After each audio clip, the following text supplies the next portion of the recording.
1 minute to go, just because people join online, so I'll start off at exactly the right time.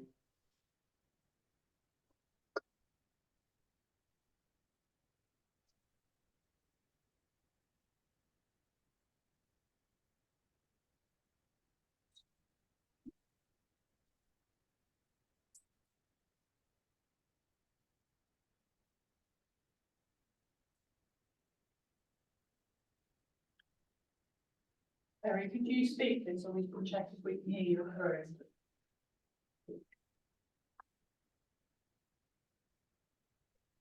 Terry, can you hear us?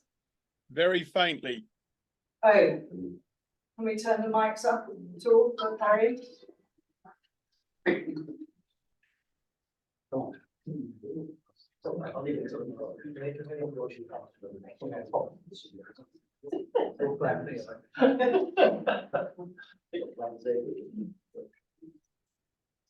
Okay, we are at 10:30, so let's kick off.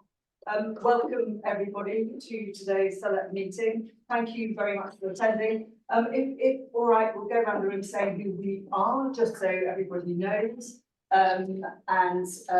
Maybe we normally get officers to identify themselves as well, please. So I'll start off with me. Hello, I'm Sarah Dance. I'm chair of SELEP. Shall we go that way? Councillor Lee Scott, Essex County Council. Lauren Edwards, Midway Council. Any Shinin social enterprise representative? Anna Christie from Team East Sussex and also from the Sussex Herald. David Shepherd, Chair of Team East Sussex. Councillor Keith Blazier, Leader of East. Roger Goff, Leader, Kent County Council. Andrew Metcalfe, Deputy Chairman of Kent Chamber of Commerce. David Milham came out. Please give me. Christine Bayliss, Mother District Council. And Carol Ford, Ketton Medway with North Berkshire. Councillor Adam Carter, Borough Council. Simon Cook, Deputy Chair, SELEP. Laura Fox, Success Sussex. David Rayner, Success Essex. Vince Lucas, Kent Medway, North Berkshire, and SELEP Spread Transport to South East. Councillor Kevin Buck, Cabinet Member for Transport, Highways, and second in line to deputising. Stephen Mesa, from Essex Legal Services, on behalf of the County Council. Stephanie Mitchener, on behalf of the 615 Board of Steward, the Federal Body, Essex Council. And Helen Russell, I'm Chief Secretary. We just could go around the outside of the room as well, please. Yeah, morning. Steve Sampson in the Economy team, Kent County Council, look after KMET. Sharon Spiker from the SELEP team. Dave Evans from East Sussex County Council. Tristan Smith, Essex County Council. We take in SELEP team and Essex County Council. Paul Chapman, Essex County Council. Amy Farrar from the SELEP team. Albert, SELEP. Jo Summers, SELEP team. Emma Taylor, do that. Greg Wilkins, Alex Ronnie, Adam Ryan, Medway Council. Nicholas Brown, Southend City Council. Michael Newman, Essex County Council. Hello, Laura SELEP. Laura Norris, Essex County Council. Thank you. And online we have Perry. Do you want to say hello? Yeah, morning, Harry Gladding, OSC. Thank you. Okay, so we have apologies from Jeremy Kurzweil, from Councillor Cock, who's substituted by Councillor Buck, Councillor Jeffries, who's substituted by Councillor Adam Carter, and from Professor Karen Cox. As you can tell, the meeting is recorded as normal, and if Perry, for you joining virtually, if you could, keep muted, except when you want to speak, and if you could raise your hand function so I can see you, that would be great. I'm pausing for a moment because I just feel that we should. I mean, obviously you will know today that we have a reduced agenda, and it is a fast evolving situation. And so there are no decisions sought from today's meeting, but there are various things that we do need to note. And the focus is going to be absolutely about updating you of the latest situation. I think I just want to say my own personal thank you to you all for remaining patient whilst we are in a very challenging and slightly frustrating situation, I have to say. You know, today we're going to have an update on the transition, and we've been incredibly busy on all of this, but it has been, as I say, very frustrating. I'd like to pay particular tribute to the chairs of the federated boards, to David and David, Perry and to Liz, who, you know, have been a tremendous support to me and to all of the staff team, the secretariat, and obviously particularly to Simon, who has been a voice of calm and support and reason during some of these challenging times. Ultimately, partnership is about people. And, you know, you're the guys I want to thank, but I also really want to thank the staff. You know, it's their livelihoods at jeopardy here, and they have been incredible. Again and again, each time they have been incredible. And I just also want to pay particular tribute to Helen, because Helen has come into this role, dealt with everything that she has faced with the utmost professionalism, the utmost integrity. And it was probably not the role you thought you were taking on, but I did just want to say that, and her dedication has been absolutely phenomenal. So I just wanted to set the tone for the meeting in that sense, and just to say again, thank you to you all for being here. Thank you, Chair. I just really wanted to echo what you just said and to thank you and Helen for all that you've done, and all of the staff. I think we seem to make the point at every meeting that our concerns are certainly the Chair's meetings, that our concerns are for the staff, and we just need to thank them for what you've done, and perhaps just note that perhaps it's appropriate that on the demise of SELEP we're meeting in the Society of Pathologists. I did actually think that. My brother's a pathologist, and I sent him a text saying, you wouldn't believe where I am today for a particular forensic meeting. Anyway, okay, so let's move on to the matters in hand. So first of all, the minutes of the December meeting.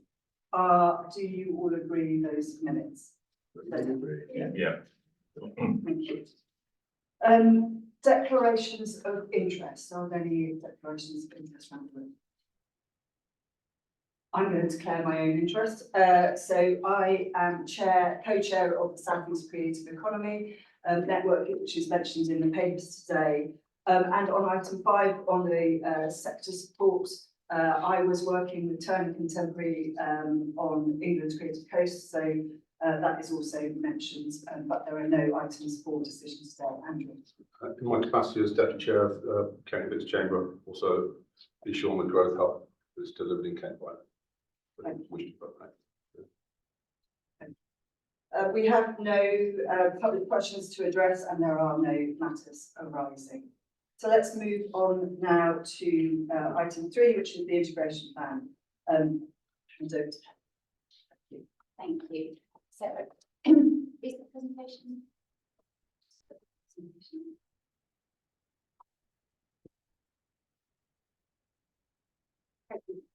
As you, Perry, can see, you'll be able to see it from here.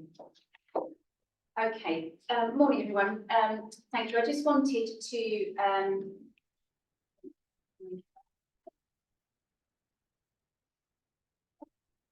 was working.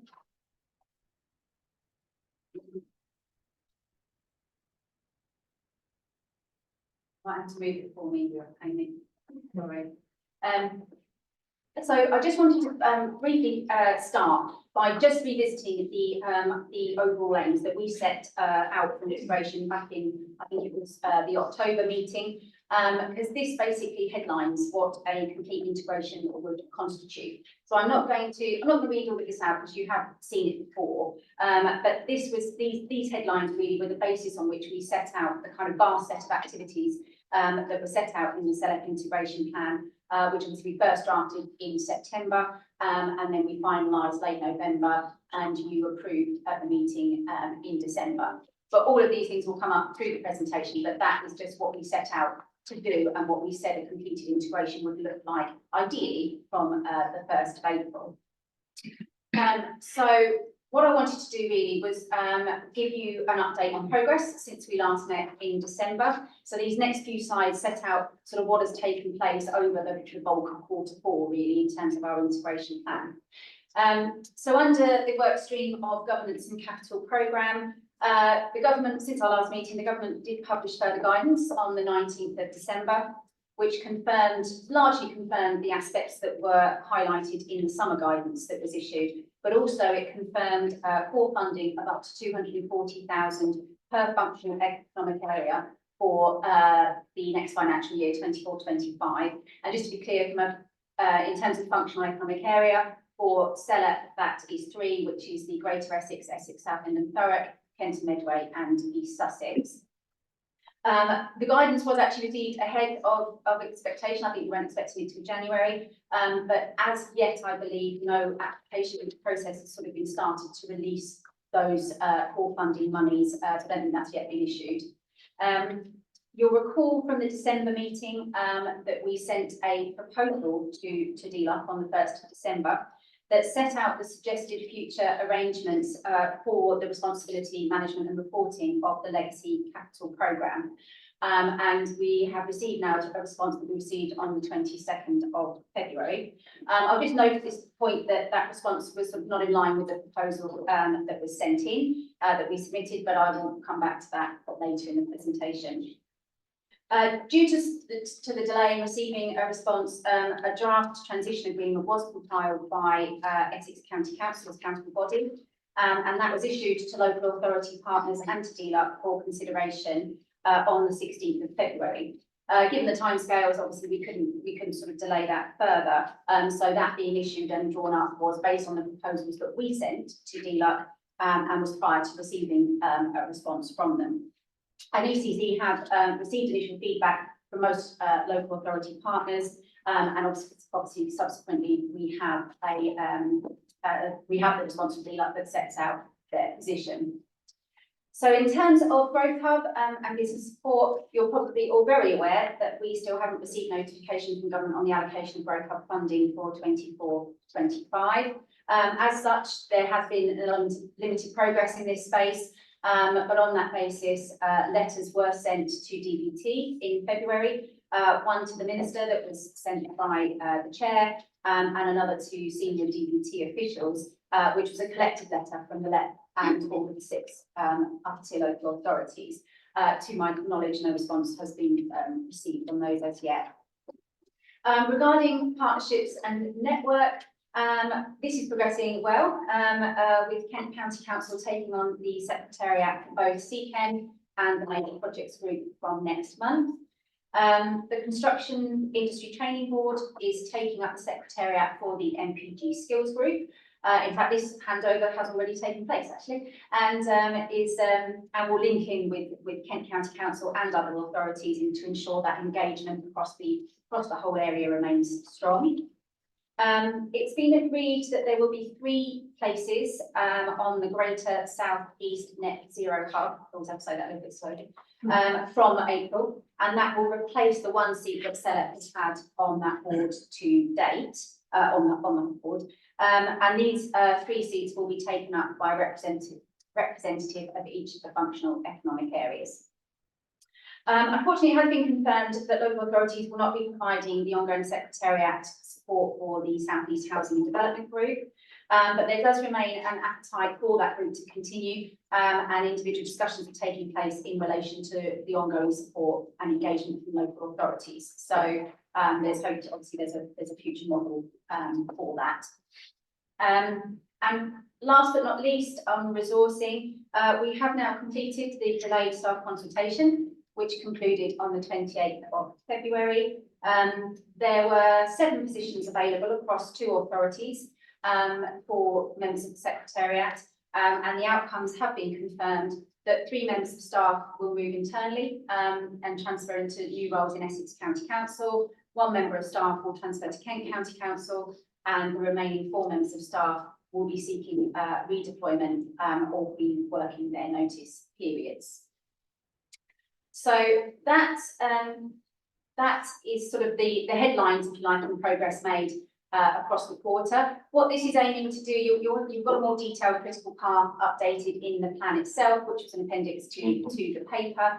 But in terms of the kind of headlines, in terms of Q4 critical milestones, the key milestones that have been in our gift have been met in terms of the transfer of support for retaining SELEP partnerships and the conclusion of the staff consultation and integration of staff members to local authorities.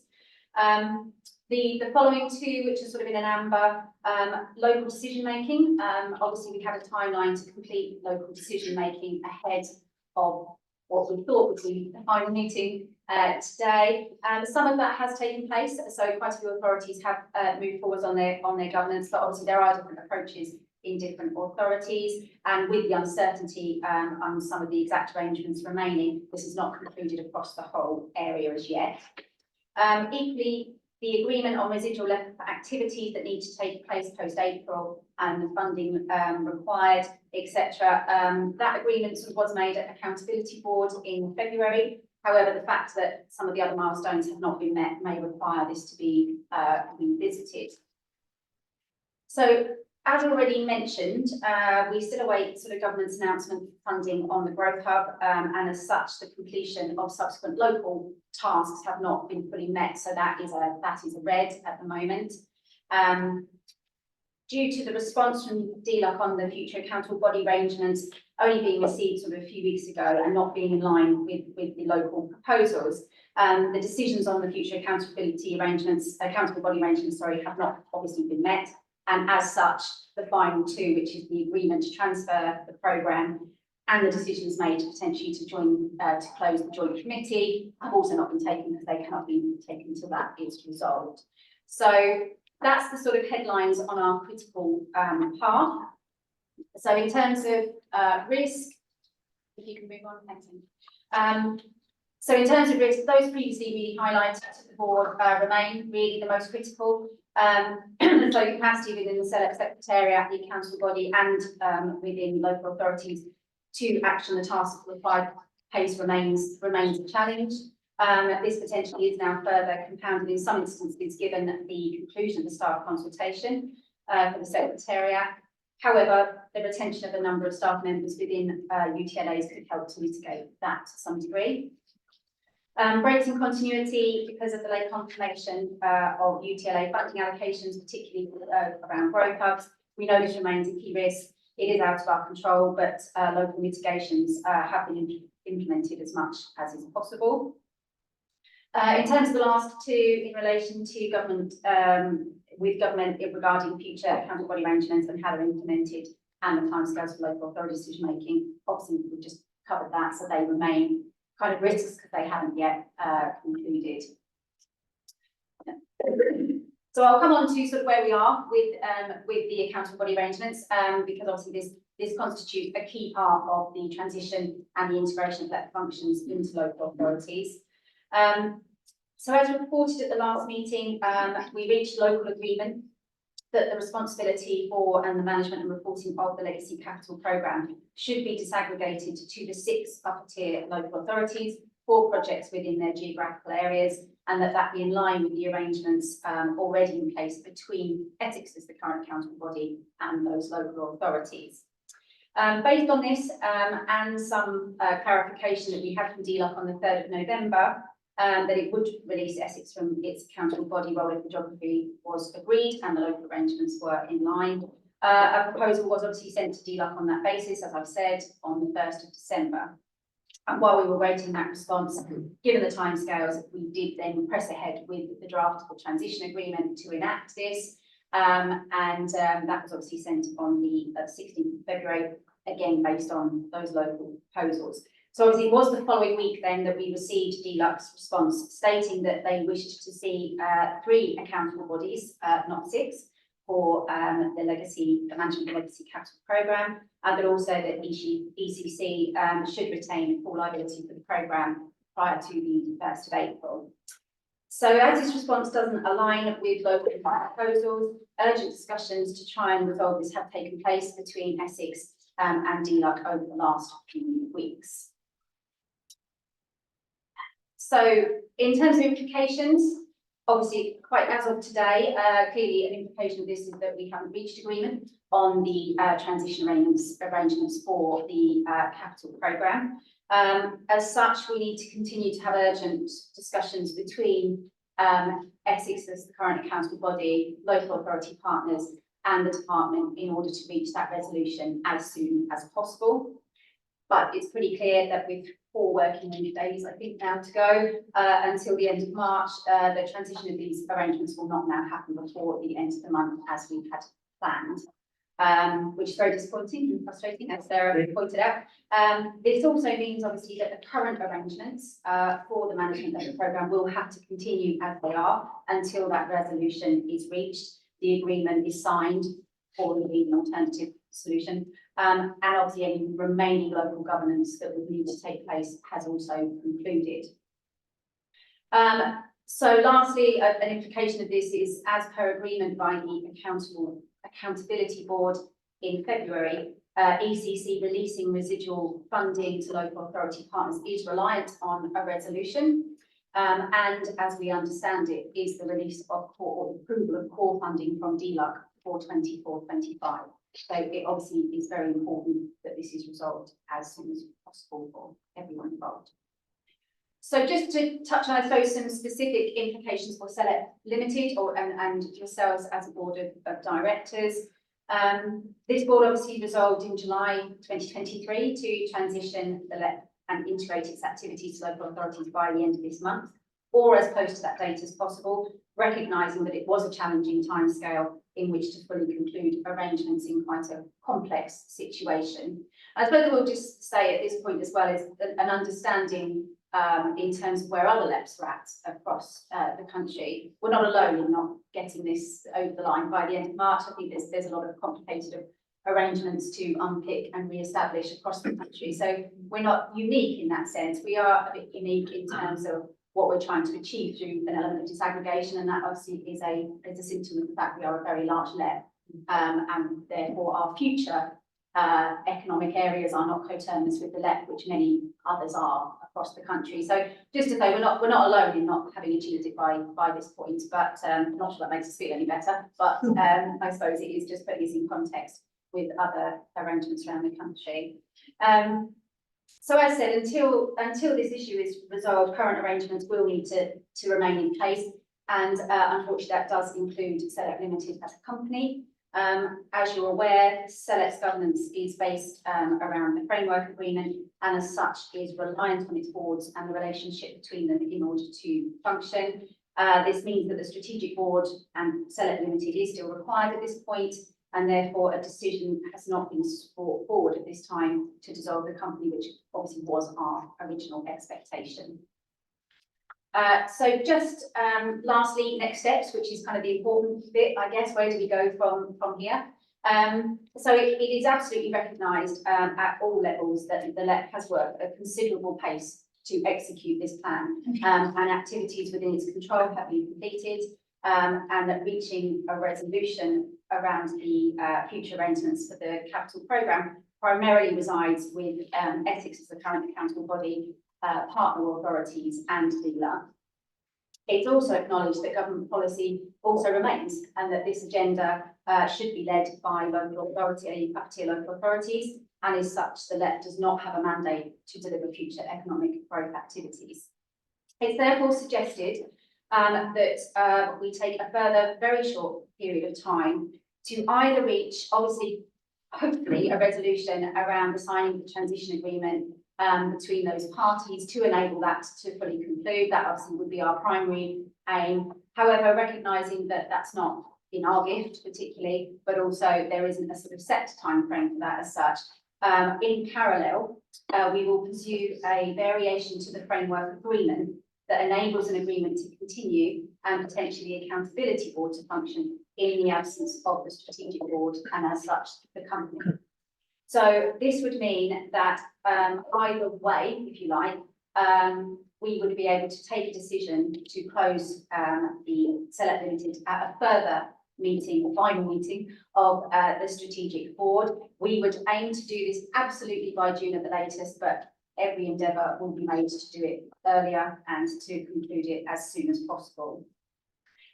Because we're not bringing the closure papers and decisions to this meeting, we thought it would be helpful if, following this board meeting, we did send some information out to directors outlining what that process looks like and what the actions to take will be, so that when we come to that final meeting, you will be clear what that process and timeline and activities will look like. Obviously, we'll go through them in the meeting as well, but we'll send out some information in advance so that you're clear what that process looks like. That's probably it from me. Thank you, Helen. Hopefully that is relatively clear, but now let's open it up for questions and comments. Councillor Scott.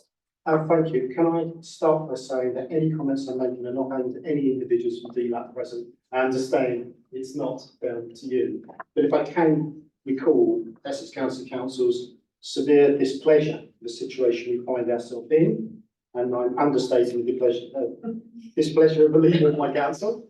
But the leader of our council, Councillor Kevin Bentley, will be meeting with the Secretary of State to take matters further, and hopefully this can be resolved as soon as humanly possible, as it's not a circumstance that any of us wanted to find ourselves in, but regretfully do find ourselves in. Thank you.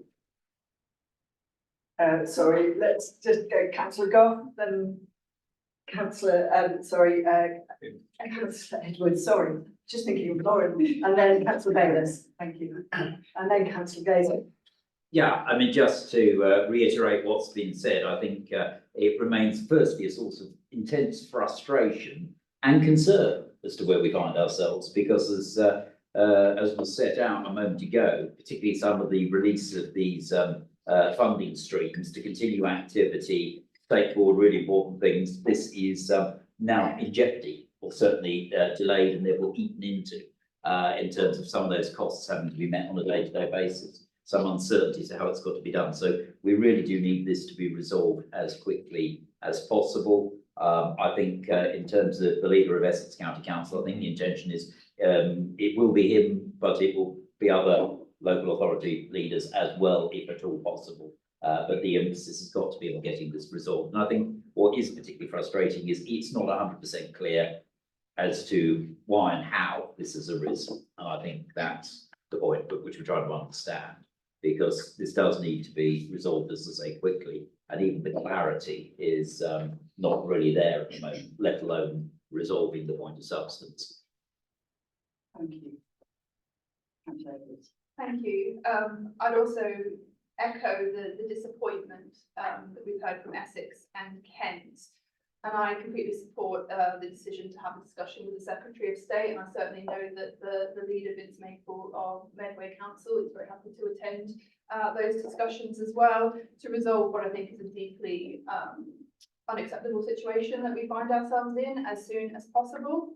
I certainly feel that DLOC has changed the goalposts quite late in the day after what I think were 12 months of good faith engagement with SELEP and the upper tier local authorities.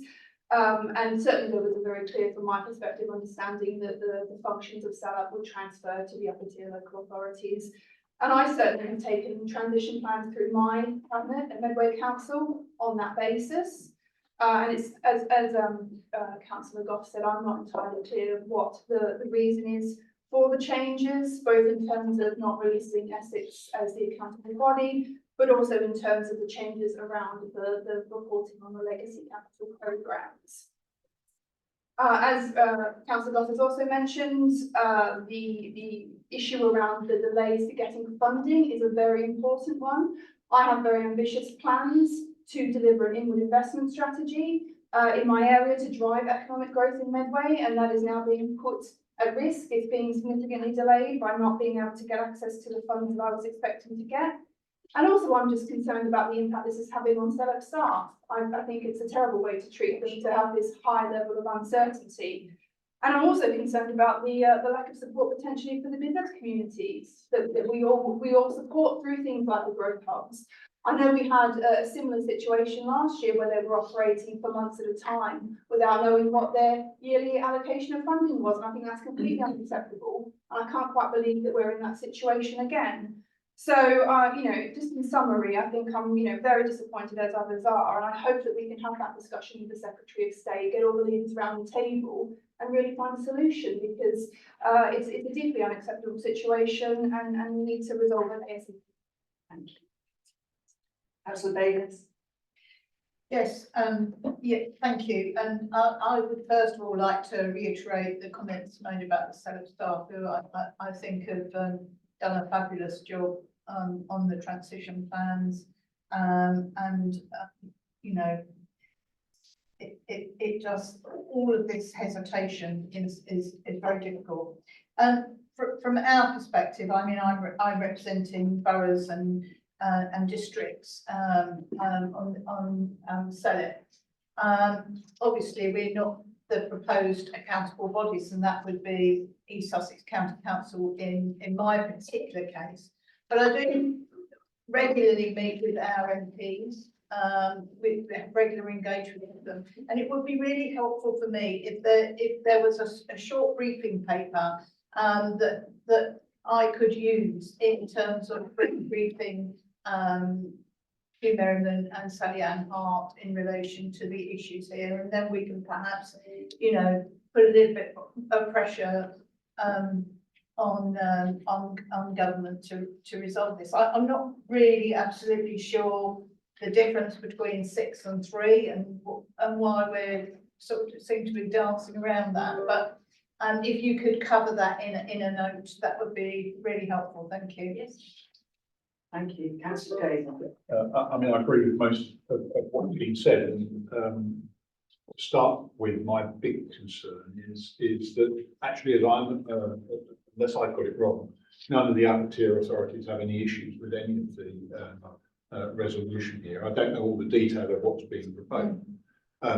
So ultimately, my big concern is that we got the letter back. If I read your thing right, 22nd of February, we've had this for a month and not been able to resolve it.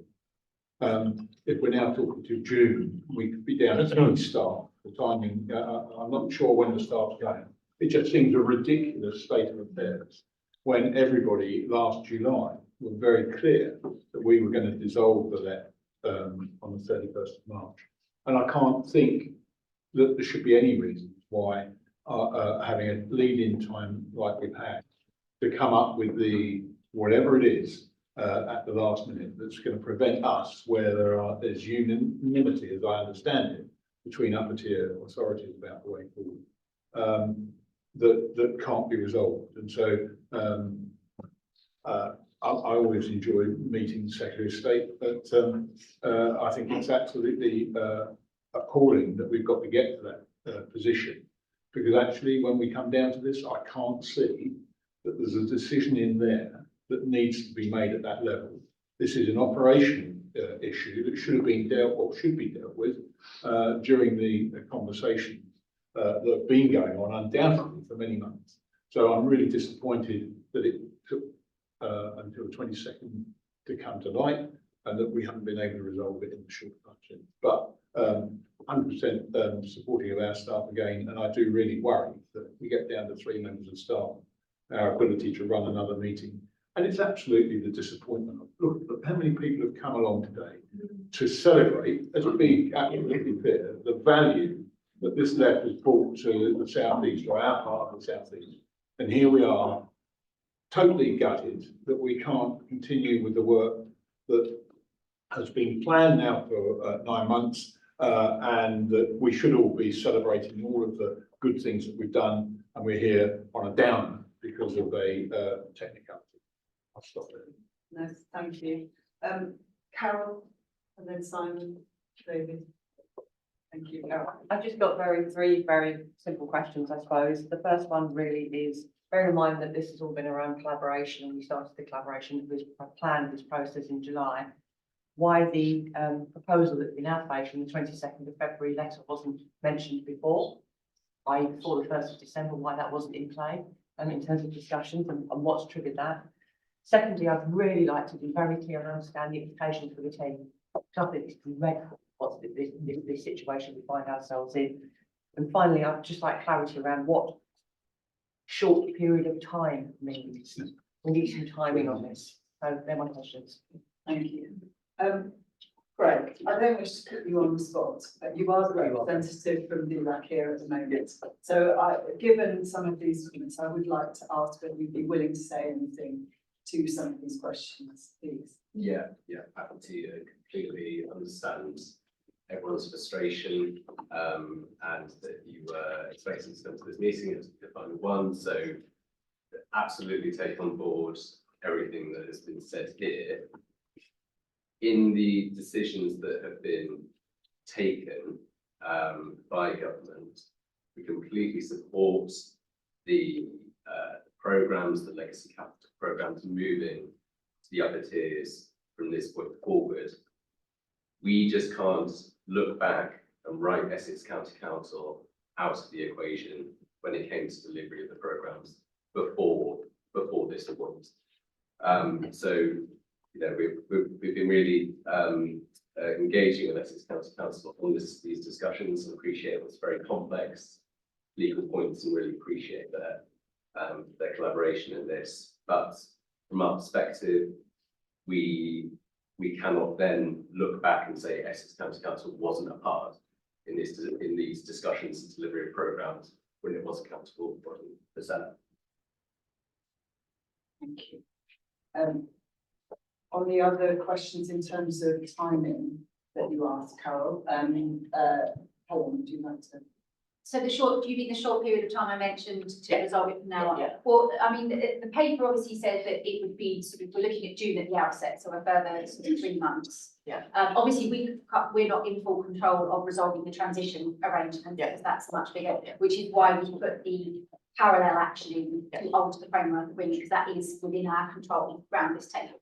And so if we can get that done by the end of April, beginning of May, we'll get that done, and we'll call the extraordinary meeting, the final meeting early in order to do that. I suppose my question really is actually, this was the meeting, we'd all agreed that this was the meeting, and then because of this curveball, so my concern is that, I know we're sort of aiming for roughly 3 months, hopefully April or May. But what happens if there's another curveball come out? So I have any faith now. Well, I don't, well, unless I'll refer to closing the work, but as far as I'm aware, the variation of the framework agreement is completely, I don't see who can throw a curveball off of that, because that is within our gift to resolve. So I think that's particularly why we put it there, because that is something that we can control and we can do. So so that's going to be our primary aim. So whilst we will obviously try and support and move the transition forward, I mean, when I say we, I mean from the left perspective, obviously Essex will play a big, very key role in that, and other local authority partners. But the framework agreement variation is something that we will prioritise getting done, you know, as I say, as soon as is physically possible. I think if you look at the greens on that table that Helen presented earlier, the ones that fall within our local control. It's not criticism. Not criticism. Yeah, no. I want to get some, I'm from business, I want dates down, and because people are involved in this. People like it.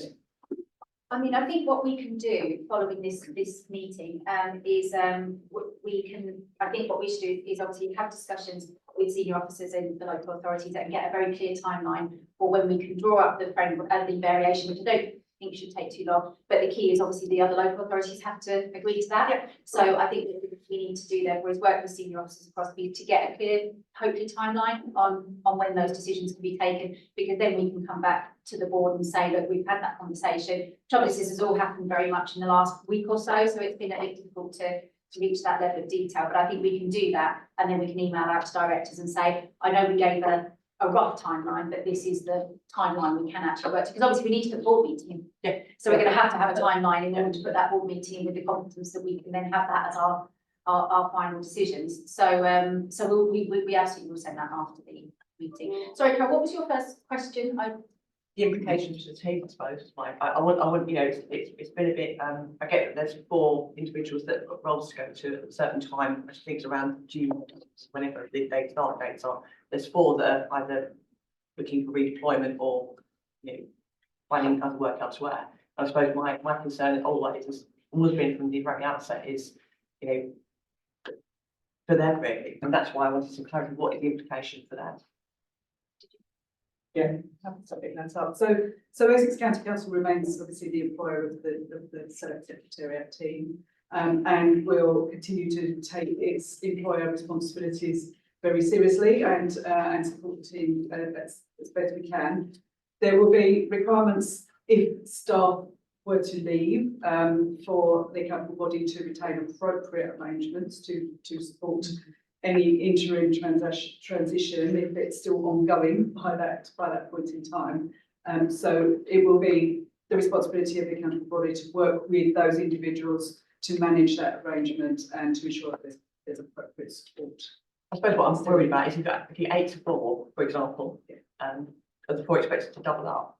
Well, it will depend on the requirements of the responsibility that we do. I think just on that as well, Carol, just to bear in mind that we, as we said in the presentation, there is no mandate obviously for the LEP to carry on doing future looking work. So some of that work obviously will conclude at the end of March anyway. So it's very much about resolving this issue being, rather than needing a full team to necessarily carry on with LEP work in its final sense. But we have a duty of care still on the funding and so we do need staff to do that whilst we're in existence. Simon, David. it's David, sorry. Thank you. I have to say, I'll start off by saying I have enormous sympathy with Essex County Council and the requirement that's put on them to take responsibility for the various funding projects going forward. And I don't suppose anyone really expected those words to come out of my mouth. I suppose I have 2 questions. The first is, and I don't suspect you can't answer it, is what's the reason that DLUC have given for not accepting 3 upper-tier authorities and insisting on 6? And the second question is, as I understand it, sorry, the other way around. And secondly, as I understand it, SELEP is a dormant company. Yeah. So we have no contracts, no contracts of employment, no contracts with anyone else, no money. So actually, at this meeting, we could resolve to strike the company or apply to Companies House to do that, and that is what I think we should do. Would legal like to come in on this? Also, sorry, Stephanie. Yes, can I come in terms Yeah. of the second point? So whilst SELEP Limited is a dormant company, it was set up for a specific purpose in terms of to have strategic goals to support the South East LEP.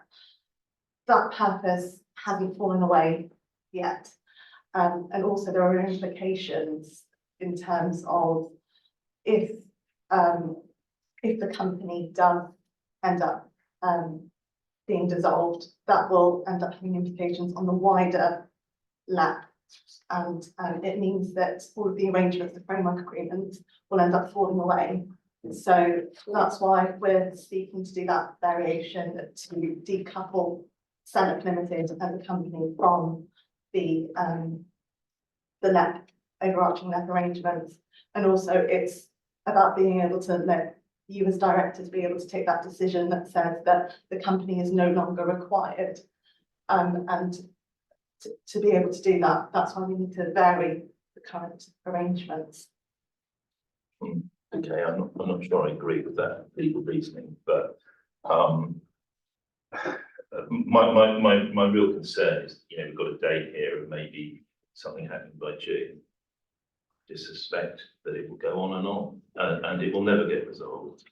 Sorry, not in that timescale. And I have to say that if we're not going to take the decision to strike off the company, that unfortunately I can't afford professionally, because the SRA and the Law Society will take a very dim view of it, to be associated with the company going forwards, and I will be resigning as a director with effect from the 31st of March. And I'm really sorry about that, but I just can't personally and professionally put myself in a position where I'm exposed, particularly given the lack of communication from ECC, who is our secretariat, to the said board. So we're completely in the dark with everything that goes on. Thank you, David. And obviously all directors must make their own decisions about what is appropriate for them as directors of the company. What I have tried to do as much as possible is deliver a managed process, and that has become impossible at the moment. Sorry, it's very difficult. Simon. Thanks, Sarah. Look, we're in a situation that is, as directors around the table, is no fault of any individual or collective director around the room. The cornerstone of SELEP success has always been about partnership, and I think Councillor Gallazio said that point earlier, and that, as have others. This is a decision that none of us around this room have a responsibility to exercise within the times that we set very early on. As bitter as it is at the moment, I think that's just going back to where we were 12 months ago. I don't think realistically, many of us in the room would have seen the consensus of opinion that we've got around the table and with our 6 upper tier local authorities. So personally as a director, I'd like to thank the 6 upper tier local authorities for their approach to that. What's significantly disappointing to this as a director of a company is DLUC's late notice and inactivity and putting directors in a position, as you are in a position as chair and I am as deputy chair, in an almost impossible position where we have to choose between 2 things. Firstly, our individual selfish responsibilities and reputations as directors, as David has just clearly articulated, versus supporting the partners that we trust and we work very closely with around the room, so that what we don't do as individuals is also then create a chain of events that then pass the problems to somebody else. And I think that's an impossible situation that is not of anybody's individual or collective making in this room. And I think the clearer that is in our recording today, I hope that message goes through, not those officers in DLUC who are landed this problem, but senior staff in DLUC who have not seen the wood for the trees in their approach to this. That's my first comment. I've got 3 really simple questions around those risks. I think David has just asked one around just clarifying the fact that we are a dormant company, and I've heard yes. Yeah. Secondly, when we last had the accountability board, a set of accounts were prepared to help us understand that what the accounts looked like, what our liabilities were in that account from a financial perspective. Can I just double check that our liabilities as directors have not changed since that accountability board meeting? The numbers haven't changed. And then thirdly, with regard to the staff, whilst I know we are all, and I know that Essex County Council have their fiduciary responsibility towards staff as employees, the reality is that if any one of those 4 remaining staff that we are now going to rely on between now and, let's say, June, in order to help us get things over the line, any one of those 4 are employed by somebody else, offered employment. Whilst I understand notice periods are notice periods, the reality is I think many of us who run businesses in the room will know that if somebody has an opportunity, we're not going to hold them from going for that opportunity. That in itself places greater risk on our ability to do the things that need to be done. And whilst I know that might default back down to Essex County Council as our accountable body to do that, I still don't think that's an acceptable position and raises risks. Yeah. So I think those are the 3 that I've got in there. Thank you. In terms of that question on that you raised on finance, Stephanie, would you like to come back on that? So the position as presented to the accountability board, the last accountability board, was the estimate of the position at the closure of SELEP at the end of the financial year. There will be no changes at this point in time to that, and of course we would always have to go through a final council position to run that through. And if this is now an extension of the timeline of accountabilities, of course that extends into the next financial year now. So there will be another financial year's worth of accounts to be addressed. But overall, we don't expect it to be any increased financial. Sorry, Sarah, can I just follow up on that? Thanks, Steph, that's really helpful. And I just wonder whether it is helpful for directors. Of course, not all directors would have been part of the accountability board, so I wouldn't necessarily have that back, even though I know the information. I wonder if that set of accounts is worth distributing around directors, just so that directors can be clear about their financial liabilities or not, because most of that is revenue budget that would just transfer. So I think directors should be really clear that there are no financial liabilities at this point today. Absolutely. So as a dormant company, I'm just going to say it and say it one more time again. It's a dormant company. We have no financial liabilities. That it is a zero account that we submit to Companies House. So just to be really clear, of course, as a company, we have moral, I believe, duties. And as you know, we also need to adhere to all of the known principles in our operation.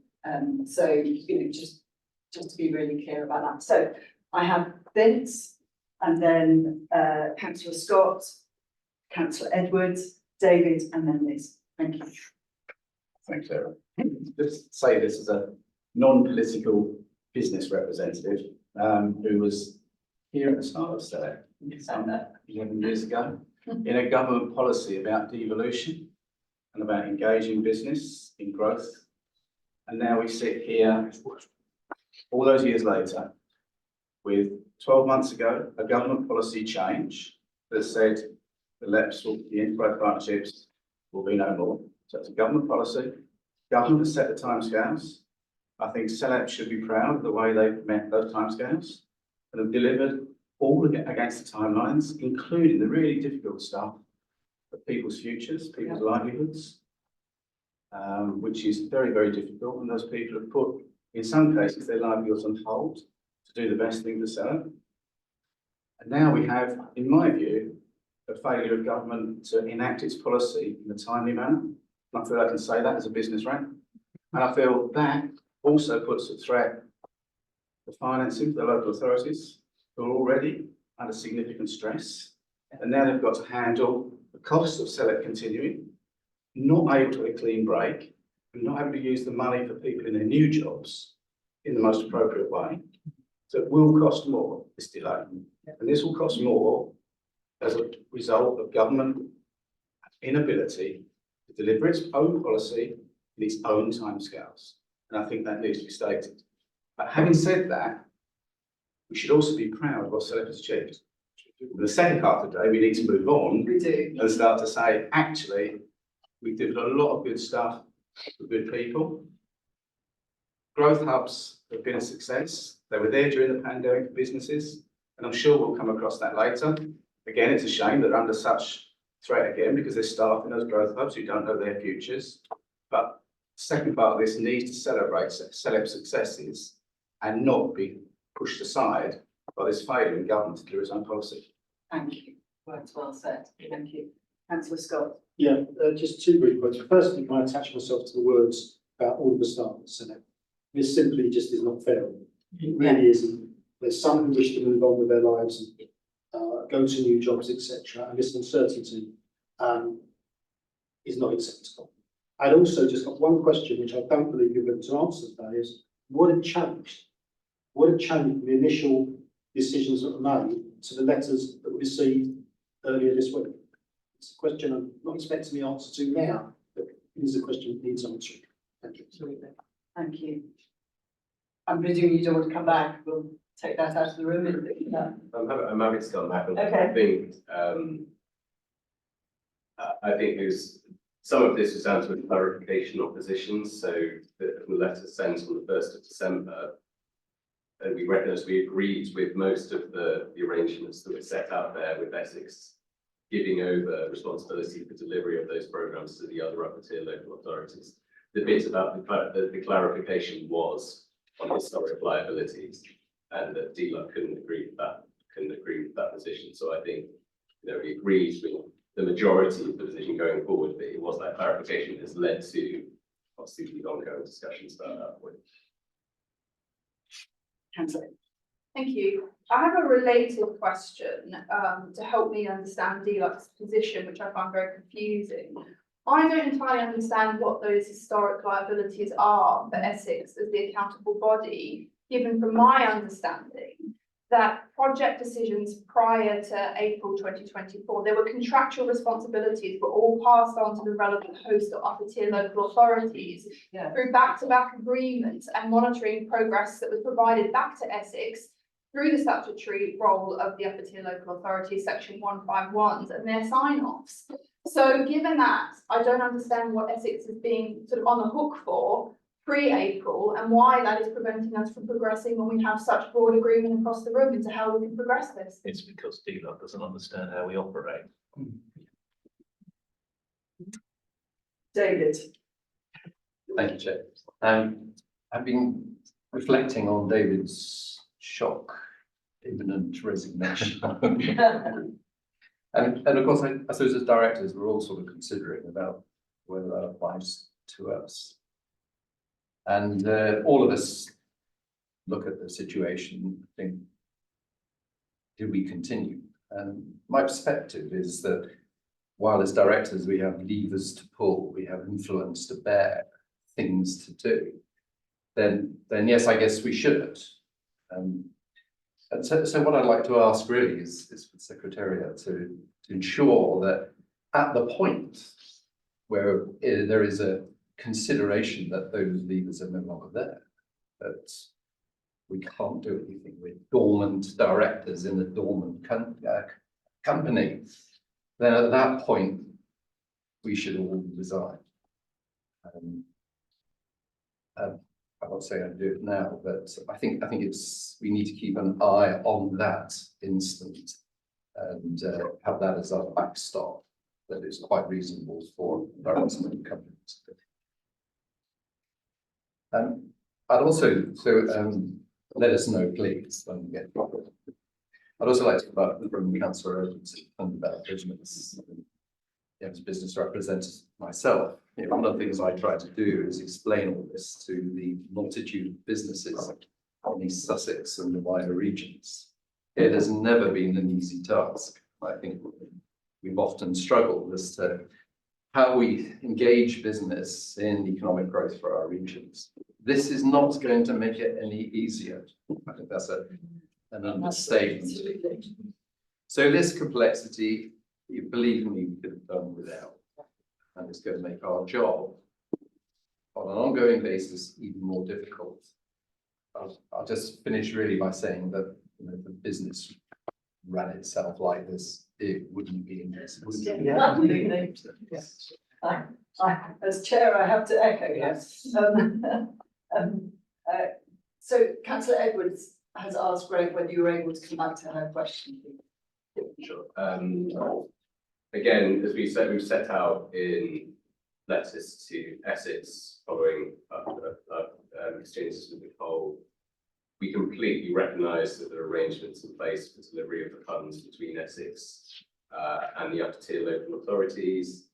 We're not disregarding those, and if something was to happen, we would look back on those arrangements and recognise the different position of the partners at the time. But where our arrangement in the initially was with Essex as a countable body. So we're saying we have to recognise if something was to happen that Essex was a countable body before this date. I'll be perfectly honest, that doesn't entirely make it clear to me, I'm afraid. So maybe it's something that we can get a little bit more clarity on outside of the meeting, because I'm not necessarily understanding if something went wrong, what the responsibility or the involvement of Essex would be, given that everything is transferred to the upper tier local authorities in terms of the funding and also the risks.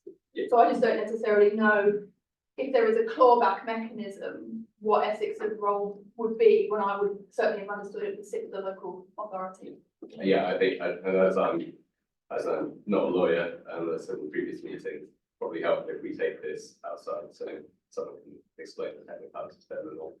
I think it's important to note that I just heard from Councillor Scott that Kevin has got a meeting now set up with Michael Gove. Is in discussions with Michael Gove about overflowing this meeting. He just sent me a message.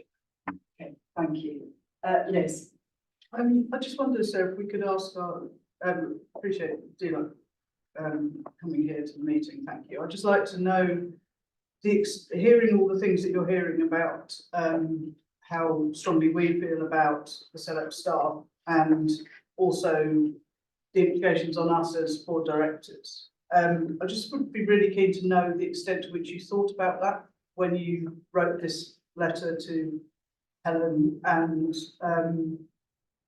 the extent to which sitting here in the room with people, and I do really appreciate you coming for this reason, how it has impacted on your thoughts about this, because I do echo Lauren's comments that I don't really see what the problem is, and I think that you have caused, personally, I know Sarah and Helen have had an enormous amount of stress because of this.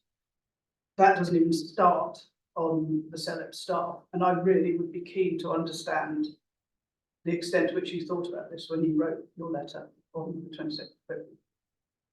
So we don't take any decisions lightly. All implications are considered.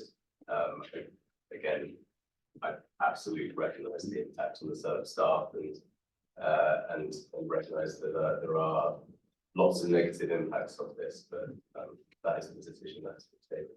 And the second part of my question is, to what extent do you think, based on what Councillor Edwards has just said and the things you've heard in the room, that it inspires you to resolve this quicker now you understand the full impact of it? I'm not here in a position to take any alternative position that has been taken already. I'm just here to try and explain some of the decisions that have been taken and answer some questions. We fed in all of the implications, the impacts when making this decision. I can't. So I think our voice is probably not being heard, but. It's business on this sort of thing, it's just ridiculous. Thank you. I mean, thank you for your answers and explanations. Just from what I've listened to this morning, it strikes me that this will come down to a legal definition of where that risk sits. And that's not going to happen in June. That'll be court, whatever. I just think it's an absolute nonsense. There must be another way of us dissolving this company and doing what we want to do with that residual risk noted somewhere, rather than holding up all of the staff and all of the company works that we thought. Because I do agree that the pressure on the staff will be enormous, but I've just put a plea for the people that sit behind me and behind all of our staff. They're gearing up to take this over from 1st of April. It's now all of them. And it just seems totally ridiculous that if this is now going to become a legal battle, that we're thinking that we might sort something in 3 months. So all I just say is, I'm sure the message will go back, and I'm not shooting the messenger. I'm pleased you're here as a messenger. But the responsibility will sit with the upper tier council, and it's how that responsibility is interpreted by big ups is the issue. And I am not a lawyer, and I don't want to get into that, but I do know how long getting a letter out of a lawyer is, and I know how costly getting a letter out of a lawyer is. And so I can just see this being a battle that's going to destroy the reputation of all the good work we've done. And I'm sorry, that really is someone that's had all the scars, along with others, bringing SELEP to where it is today. Because in the beginning, God, we had some scars, but we have delivered an awful lot, and that will all get lost in and I don't trivialise it. It's something that obviously government feel really serious about this. But let's also get to the point that if we're not going to win it, let's find a solution, because if we're going to just keep battling to and fro with lawyers, we are absolutely kidding ourselves that this will ever resolve. Thank you, Councillor Gazer. Sorry, Helen, did you want to come back on for SELEP Limited, the way out is a variation on the framework agreement. And that can be done locally and as I understand, as quickly as possible, and for all of the upper tier local authorities to sign that off. So that is my understanding, and my desire would be that we push for that very, very fast, as soon as possible, within a couple of weeks. I would ask that we do that. Sorry, Stephanie, did you want to? I was just going to add to that, Sarah, as absolutely that's the way as the accountable body we recommend us to take it forward at this point in time. And as the accountable body, Essex County Council is meeting with all of the upper tiers, Section 151 officers and monitoring officers, so that we can jointly work through that in a position to be able to take that forward as quickly as possible and to be able to advise leaders appropriately and to inform your conversations with the secretaries. Thank you. Councillor. Thanks. And firstly, I spoke very early in this discussion, so reiterate what I think everyone has said round the table about staff, about our own teams, as Keith just mentioned, etc. And I think that's, that's taken as read, but worth saying. I think just to pick up on what was just been said, I think what has been helpful in this later stage of this conversation, it goes back to where Councillor Edwards highlighted the issue, is I think we've narrowed down very clearly what that very specific issue is, relating to the relationship with Essex as an accountable body, the back-to-back agreements, etc., etc., etc. So my one thought would just be, and perhaps what you just said there a moment ago addresses this, but we need to ensure that whatever discussion takes place, particularly with the Secretary of State, if there is one very shortly, has got to be able to zero in on that particular item so that it doesn't disappear off into a kind of legal long grass, because that's where the problem really will arise. And I'm not quite sure, I would suggest, I mean, also at the same time, if we could do the variations on that's a separate bit of business, but sort of defuses one element of it. But it won't, of course, in itself solve the problem of what the funding streams are that come to the local authority, how exactly the staff are dealt with, etc., etc., etc. So I think the that bit, it probably behoves all of us, even outside this meeting, to ensure that there's the right legal input and the rest of it, so that we can identify that issue, highlight it, get as much of a shared understanding as we possibly can, because as I say, otherwise it's just going to go off into something we can't end up litigating about it or whatever. I mean, we will be here for goodness knows how long. So I think I would really urge that that bit of the process is focused on, because that's going to be the best way to get us to a quick resolution, which is what I think we all want. Thank you. And I think I see a lot of nods around the room, so I think that is very much agreed. And I just want to, reiterate, the reason why we do what we do all in our spare time, all of us, is because we believe in the power of the partnership to deliver economic prosperity and innovation to the South East. That's why we're all sitting here. And this is not doing that at the moment. Okay, unless there are any other questions, if we could note the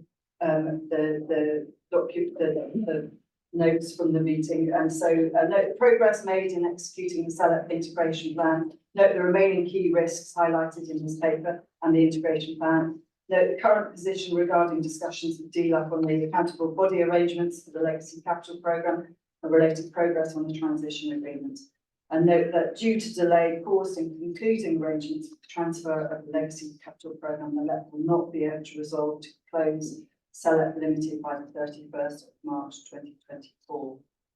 I'd also like to add to that, but that we would like to close as soon as possible, but maybe I'm not allowed to. Anyway, I think that was well noted through our discussions today. Okay, so let's move on now to capital programme. Helen Dyer, you're going to present the paper that we've had today. I just wanted to also just say one thank you to Helen for all of the work that you've done on this, but also that, notwithstanding all of the discussion we've just had just now, I believe it's really important we look at the lessons that we have learned through this programme. As you have all said, we have delivered an incredible amount of work over the last 12 years. And we've learned a lot, we've done a lot, and I just think that we ought to really listen, and I hope government is listening to the lessons learned, so that when whatever happens in the future, that they are looking at those lessons. So Helen, thank you. Thank you. So obviously, as we said, the capital programme represents a significant proportion of the activity that's been undertaken by SELEP during its lifetime. And therefore, in light of the impending closure of SELEP, this report seeks to set out the reported impact of the capital programme to date. In total, the capital programme has facilitated investment of 729 million, with a total of 179 projects across the SELEP area. SELEP received the largest GBF allocation in the country at 85 million, which represented almost 10% of the total GBF pot awarded by government. This funding has been used to support a wide variety of projects, including delivery in commercial space, skills facilities, highway improvements, and provision of broadband infrastructure. Delivery of the capital programme has not been without difficulty, with the COVID-19 pandemic presenting unprecedented challenges. The deliverability and viability of some projects has been called into question as a result of the pandemic, while most projects which were ongoing in early 2020 experienced significantly extended delivery programmes. Despite these challenges, delivery of the capital programme has continued, and to date, 91.9% of the LGF funding, 97% of the GBF funding has been spent supporting project delivery. Almost 75% of the LGF projects and 65% of the GBF projects are reported to be practically complete. The report summarises the key project benefits which have been reported to be realised to date, including delivery of over 70,000 square metres of commercial space and over 25,000 square metres of learning and training space. In addition, creation of over 33,000 new jobs and delivery of over 48,000 new homes has been reported. Whilst the full scale of benefits realised through the LGF and GBF programmes is not yet known, it can be seen that the programmes are already having a positive impact on the local economy. An overview of the GPF programme is also set out in the report, and it's worth reflecting on the fact that repayment rates have been high over the course of the programme, with a write-off rate of approximately 0.03% today. At this stage, no information on the benefits realised through the GPF programme has been provided. The reason for this primarily stems from challenges associated with the application process used for the first round of funding, which only required high-level information with respect to expected benefits, which resulted in some applications being unclear and open to interpretation. Work is ongoing to ensure that robust information is available to include in the position statements which are expected to accompany the transition agreement. Now, obviously, with the planned closure of SELEP approaching, it seems to be a good time to reflect on lessons learned through the delivery of the capital programme. And I appreciate that some of these learnings have been discussed at previous meetings, but it probably doesn't hurt to revisit them. But at the outset of the LGF programme, the monitoring and evaluation requirements in respect of the programme were not closely defined by government. There was an indication from central government that further guidance would be forthcoming, and therefore initially a SELEP monitoring and evaluation process was not established. The SELEP process was ultimately established once it became apparent that no further guidance would be received from government. However, by that point, delivery of the programme had commenced, and therefore work needs to be done retrospectively to implement the process and to create baseline reports for all projects. Over 5 years later, this work remains ongoing and has proved challenging in a number of cases due to the early LGF business cases not being as robust as would now be required. And this has also proved to be a challenge in respect of monitoring benefit realisation. For future funding programmes, it is important that monitoring and evaluation requirements are clearly defined at the outset of the programme and that sufficient resources are identified to ensure that evaluation, particularly following project completion, is delivered. As the board will likely recall, the time allowed by central government to develop a proposed package of projects to receive getting building fund funding was less than 2 weeks. This meant it was only possible to undertake a high-level prioritisation process, did not allow for the development of business cases, and did not allow for the involvement of the ITE.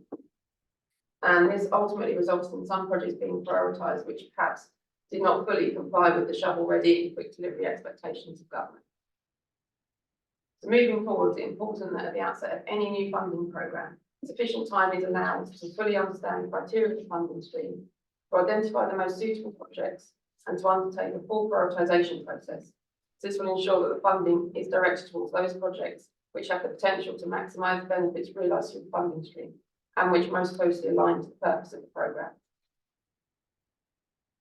And finally, at the outset of the LGF and GBF programmes, government provides indicative total grant allocations alongside an indicative profile for release of the funding. However, central government were unwilling to provide a firm multi-year commitment that the funding would definitely be released at the start of each financial year. In addition, the criteria which needed to be met to secure release of the funding varied from year to year, which increased the level of uncertainty. The unwillingness to commit to provision of total funding allocation raised significant challenges for projects which were expected to deliver over multiple financial years, with scheme promoters facing significant financial risk by commencing a project without firm commitment of receipt of the remaining funding. In addition, the profiling of the LGF and GBF funding across the duration of the programme was determined by government, with no consideration of the profiling of the funding required by SELEP to support delivery of approved projects. Yet there was often an expectation of full spend being achieved if the next tranche of funding was to be released. This resulted in the need for complex mitigation measures to be implemented which often took the focus away from project delivery. Whilst more recent funding streams have been managed by government in a different way, it is recommended that should government introduce future multi-year funding streams under a similar model to the LGF and GBF, that action is taken to seek greater certainty of funding award prior to the commencement of the programme, that there is greater collaboration or more flexibility when determining the profiling of the fund. Then just moving on to the other areas in the report, as outlined, there do continue to be 18 projects in the capital programme which are considered to be high risk, and these projects have been subject to ongoing monitoring by the Accountability Board. The latest update on the projects, as presented to the Accountability Board in January and February, is set out in the report. So I'm not going to run through the details of each project, but I'm happy to take any project-specific questions if there are any. It is important that moving forward, these projects continue to be subject to the same level of scrutiny that's been applied throughout the lifetime of SELEP, and that ongoing compliance with the LGF, GBF and GPF grant conditions is maintained. And finally, Helen has already outlined the challenges faced with respect to the arrangements for future management of the capital programme. So I'm not going to revisit that. I just wanted to flag that regardless of the outcome of the ongoing discussions with DELA, there will be some legacy activities in respect to the capital programme which will need to be managed by Essex County Council as current accounting body for SELEP. These activities, as detailed in the report, need to be completed to ensure that Essex County Council are able to give central government the required assurances with respect to activity which has been undertaken during 23-24. I think that's all I was going to say. Thank you, Helen. Thank you for all your incredible work on all of this. Any questions or comments? No? So we're asked to note the update on the reported impact of the capital programme, note the lessons learned through the delivery of the capital programme, note the update on the remaining high-risk projects, and note the next steps with regard to monitoring and managing the capital programme post 31st of March 2024. Okay, let's move on to item five on the agenda. Alex, I'm going to go to you on the sector support fund. Thank you. Thank you.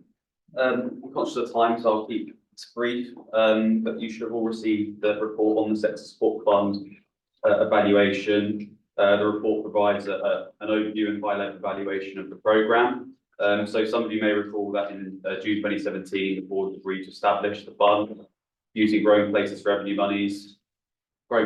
revenue monies with the intention of offering revenue funding to support PANLEP sector-based activities of the SELEP working groups. The required PANLEP scope meant that projects must be able to demonstrate an impact in at least 3 of the LEP federated areas, preferably all 4. And the aim of the funding was to support projects which, as I said, impacted across all federated areas, demonstrated a positive contribution to the LEP's mission to create the conditions for increased numbers of jobs and homes, safeguarding existing jobs and raising the skills levels across the area, and supported the delivery of SELEP strategic economic statement and provided high value for money. So the original allocation for the programme was £500,000 per annum, available over a 3-year period between 2017-18 and then 2019-20, with a maximum of £200,000 being available per project. At the June 2020 board, a further £1 million was allocated to the programme, which was extended until the 31st of March 2022, or until the funding was exhausted. Out of the 2.5 billion allocated to the fund, a total of 2.1 million was spent by the programme, with £375,000 being returned to the operational reserves. The report provides a high-level programme evaluation, sets out the successes and difficulties experienced during the duration of delivery. You'll see that the projects are categorised under a number of areas, including business support, clean growth, coastal communities, enterprise zones, housing, rural economy, the creative economy, skills and tourism, which in this sort of highlights the breadth of activity that the project fund delivered within. So over the period of around 6 years, a total of 20 projects were delivered. These were one-off pieces of work, encouraging partnership working across the LEP, and had varying return rates. However, at a programme level, the total investment of just over £2 million secured a total of match of some £3.5 million and deliver successful outcomes across a range of sectors. While 21 projects were awarded funding, 1 project, Building Back Better, was removed from the programme following a decision by Orbit Housing to withdraw as the project delivery lead. And as I said, that funding was brought back into the operational reserve. Although the remaining 20 projects were delivered, a total of 16 change requests were received during the delivery of the programme. Some of these requests were for slight changes within the project, but 7 of the requests were in relation to the pandemic. And then you can find a brief synopsis of each of these projects on the SELEP website and linked through the report. While some projects did struggle to deliver, usually due to the unforeseen impacts of the pandemic, generally the results have been good. Pandemic also contributed to struggling to meet the 12-month delivery period, and there were projects that were delayed for a number of other reasons.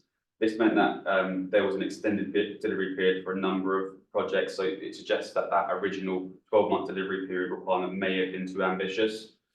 Other issues affecting project delivery were focused around procurement, differing timelines, and delays to government legislation and staffing issues. It's worth noting that projects that were developed with strong sector partnerships and which responded to an existing and up-to-date sector-based strategy generally had more robust outputs and longer-term impacts than projects that did not. Some examples of projects that met this category were Catalyst for Culture and delivering skills for future through teaching projects, which you can find in the report. For projects that delivered research products and marketing campaigns, some of the benefits were a bit more mixed, primarily due to the pandemic, as I've mentioned. However, these projects did provide important capacity to fund activity that was additional to an organisation's business as usual activity, which was one of the aims of the programme. Due to the nature of the SSF programme and the range of projects it supported, it's difficult to provide a single summary evaluation. Therefore, the report sets out some of the key outcomes across different themes. It's clear, however, that the programme has been successful in supporting partners to deliver a number of discrete projects and pieces of work which otherwise would not have been possible, not least due to the significant challenges brought about by the pandemic. And in line with the original aims of the programme, some of these projects have delivered directly measurable outputs, while others have served as a catalyst for future work to come next. So, thank you, Alex. Any comments or Simon? Can indulge myself just with one comment, I think. I'm gonna put my day job hat on and just get the skills part of it. Only just because I know that the person who was pivotal in SELEP in making a lot of our skills activity work wouldn't be the sort of person who would want to take the praise, but Louise Aiken, who's in the room, I know definitely deserves a lot of praise. I've never seen such a consensus among skills providers to get together to work on bigger ideas across the region. And I know for one, we will certainly miss Louise's energy in bringing us all together, even if we don't always agree at the same time. So Louise has had a huge impact on transforming the skills and how the skills providers across the landscape of SELEP work together. So I just wanted to pay tribute to Louise. Whoever came up with the Become a Lecturer website was a genius, Louise, I think. Speaking of you, Simon. Oh, yeah. Okay. That's what I thought he'd done myself for a bit. Okay, thank you very much. And yeah, it's absolutely true to say that I hear that the skills work that has been undertaken and led by Louise has been remarked upon across the NEC areas. So huge thank you to you. And Alex, thank you very much for all of the work that you've done. And I know you're going to be moving on elsewhere, but thank you very much for all your work. So we are asked to note the summary findings contained within this report, which provides an overview of purpose, delivery and outcomes of the Sector Support Fund, and note the SSF project evaluation reports where provided by scheme promoters on the website. Okay, conscious of time, but it's important we also look at the Growth Hub position. Joe. Yeah. I was looking around the room for you, but you disappeared. Thank you. Thank you, Sarah. Hello, everyone. So I'm just going to give a final position statement on the Growth Hub service, specifically the delivery of the service this year. Because as you'll remember, the Growth Hub is funded on an annual cycle, so we have to consider it as a project that completes on the 31st of March every year, and it goes on like that. But I would like to reflect on the fact that SELEP has been managing the delivery of the Growth Hub for 9 years, since the funding started. And I think that the hub and spoke model that we use and that we still use now has been really successful, because it enables the areas to develop their area-specific interventions and the way that they deliver, but it also means that we can be compliant with what government require from the funding to provide a consistent service across the whole of the South East.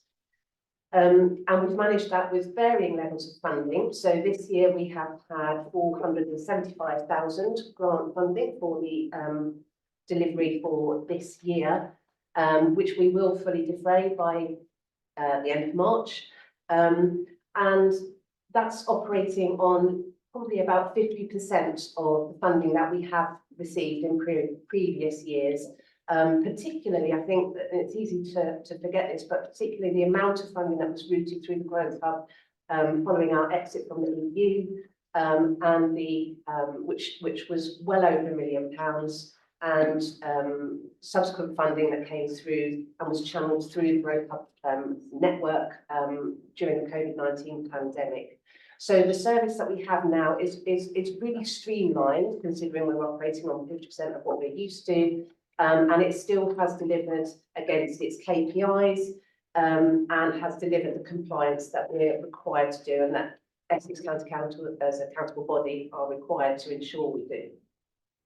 We've supported over nearly 1,000 unique businesses this year, and that doesn't count those businesses that come back more than once within the year and receive well in excess of 12 hours of support. For high level intensity support.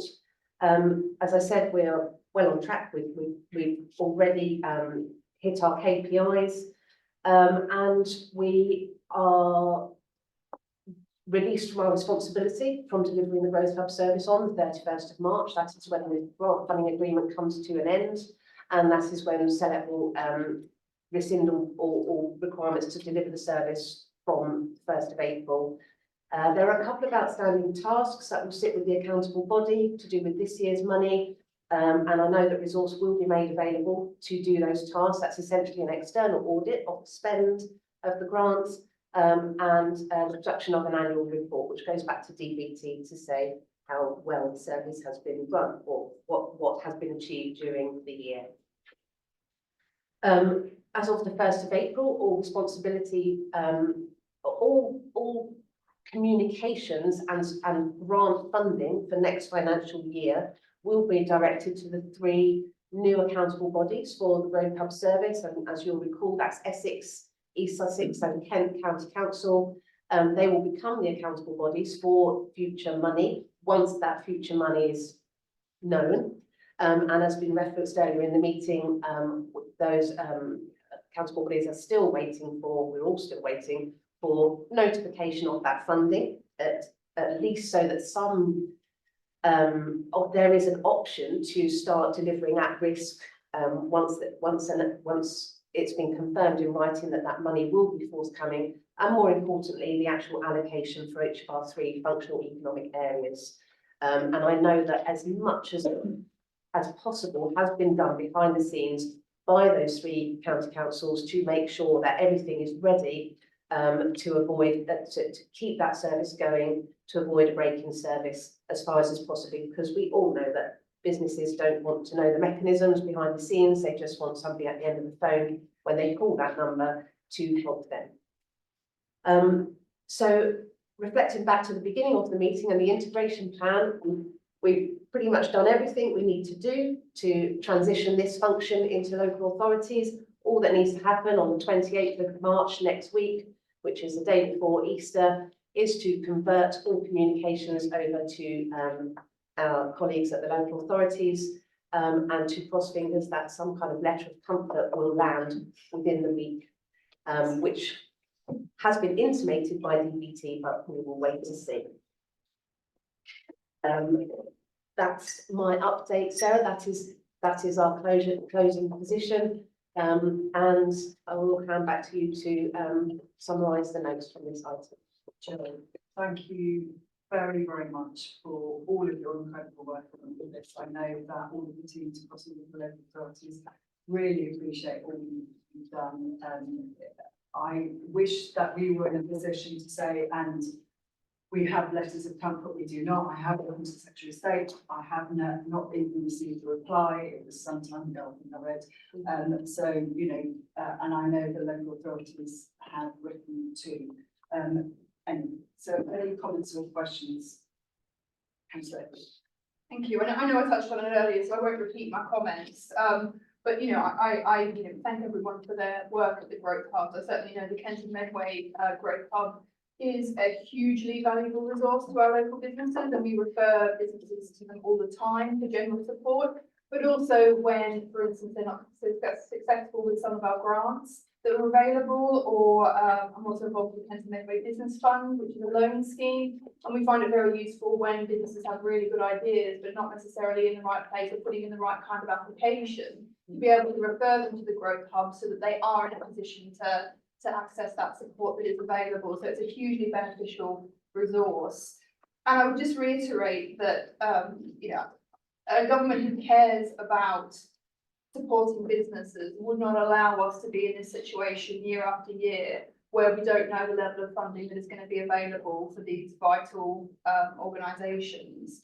And also, you know, a government that cares about the staff that work in these organisations as well would not allow this situation. So I hope that after this meeting, we can get to a position where we get that clarity, both for the local authorities, but for the business communities and the staff that work in these growth hubs. I certainly know the Kenton Victor Chamber of Commerce does a fantastic job in helping Kenton Medway, and I hope that we can allow that to continue. And I just really press government to give us that clarity. Thank you. Okay. Thank you. So we are asked to note the successful delivery of the SELEP wide growth hub service in 2023-24. Note that SELEP and Essex County Council as accountable body will no longer be administering the growth hub funding from the 31st of March 2024 for the SELEP area, and that East Sussex, Essex and Kent County Councils will become the accountable bodies for future growth hub funding. And note that Essex County Council as accountable body for SELEP will complete the residual activities relating to the 23-24 funding in Q1 of 24-25. Okay, so thank you, Joe, again.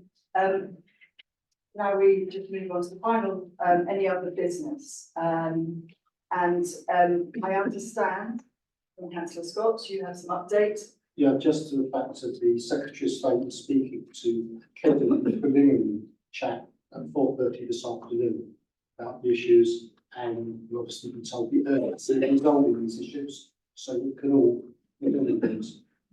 So thank you very much. Right, maybe something to Friday afternoon.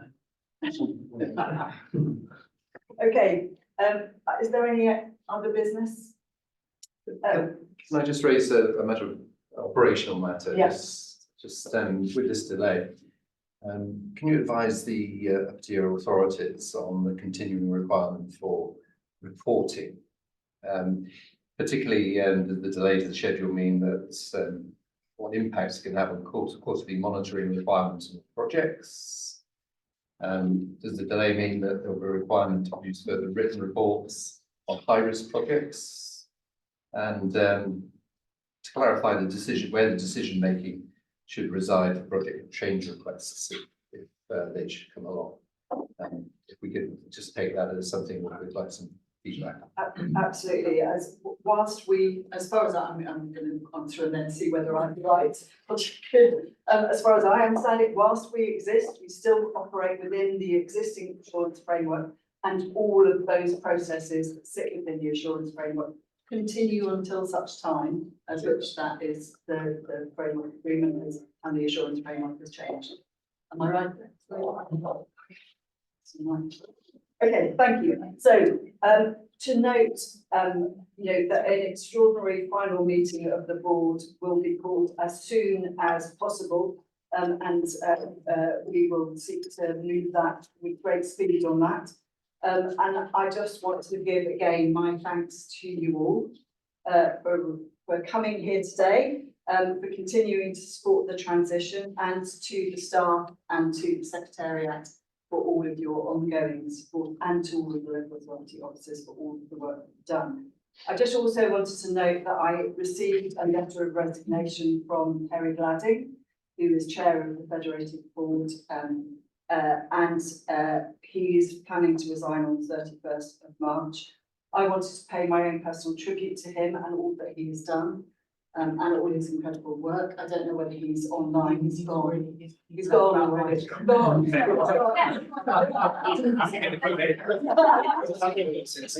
Anyway, I still think it should be put on record for all of his incredible work. He has been amazing to work with. I have really enjoyed my time with him. He will be very important to Kent in his work that he's doing with the Dover Harbour Board, I'm sure. So I'm sure we won't, we won't not see him around. But I just wanted to say that. This afternoon is about what we have achieved and what we. So I hope that the tone of the afternoon will be one of celebration, lessons learned, and let's go and have a bit of lunch to change the mood set. Thank you very much to you all. Thank you. Thank you.